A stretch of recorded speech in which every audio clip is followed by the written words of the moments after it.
The RBC Canadian Open waits until Monday to crown its champion. Welcome to PGA Tour Today, presented by World MasterCard. Anthony Kim, Retief Goosen, and Canada's Mike Weir are among the top 15 players on top of the leaderboard, entering Monday after grinding through a tournament week plagued by heavy rains, thunderstorms, and lightning. Hello, I'm Wynn McMurray.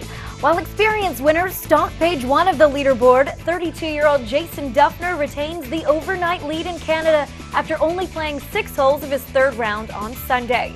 Dufner earned his third trip to the PGA Tour after navigating the final 2 stages of qualifying school.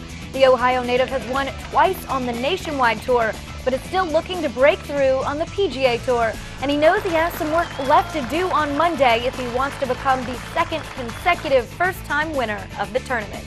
We're going to have to be attacking. The golf course obviously still going to be really soft, and guys are going to be making a lot of birdies. I think there's been some low 9s so far today already out there. So for me, with the mindset of possibly 54, I need to just keep making as many birdies as I can. At 47th in the FedEx Cup standings, Dufner has 4 top 10s in 2009. His best, a tie for 5th at the Quail Hollow Championship.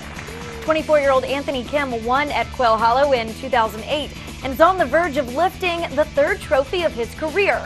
Kim finished with a top 10 at the RBC Canadian Open in 2008, and he enters Monday 1 stroke behind Dufner after getting off to a hot start on Sunday. The University of Oklahoma product was 5 under on his third round after 7 holes, but bogeyed the 9th to fall back to 13 under total, where he resumes his round on Monday at 7:30 a.m. local time. The last time Kim was in contention was his title defense at the AT&T National. He fell short to Tiger Woods.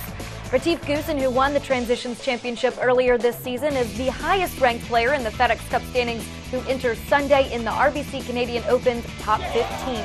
Currently at 16th, Goosen could move as high as 6th in the FedEx Cup standings with a victory. Mike Weir has kept the dream alive as he seeks to become the first Canadian to win his country's national championship since 1954. He enters Monday 3 under on his third round, thanks in part to an ace on the 4th hole. Weir heads into Monday 9 under par and 5 strokes behind Dufner after officials assessed him a penalty stroke after it was deemed he caused his ball to move while addressing it on the 18th on Saturday. The rule is, right, Steve, the weight of the club.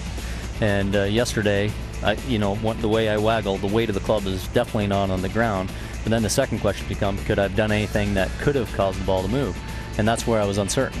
So that gray area, as we discussed, right, Steve, is right. It goes against the player as it's written in the rules. So we looked at the tape again today. I didn't feel comfortable myself not taking the penalty because there was that gray area. For a report from the soggy Glen Abbey course, we welcome in the PGA Tour Network's Bob Stevens. Wynn, this is what we have been battling all week long. Waves and waves of dark, ominous clouds, bringing almost 4 inches of rain to the Glen Abbey Golf Club. That's what the guys have been playing through all week. And when they finally get to the conclusion of this tournament, it's going to be decided in the final 6 holes. There are 3 par 5s in those final 6 holes, 13, 16, and 18, and they are 3 of the 4 easiest holes on the golf course. So a guy could be standing on the 13th tee, say 6 shots behind, run the table, and win the 100th Canadian Open. You just better be ready to slog his way through it all. And we'll be here with all of it on the PGA Tour Network, Sirius 209 and XM 146. Thanks, Bob. In news from the other tours, Lauren Roberts defeated Fred Funk and Mark McNulty in extra holes at the Senior British Open. Here's a look at the final leaderboard. Roberts, Funk, and McNulty tied at 12 under par. Bernard Langer was 1 stroke back and tied for 4th at 11 under.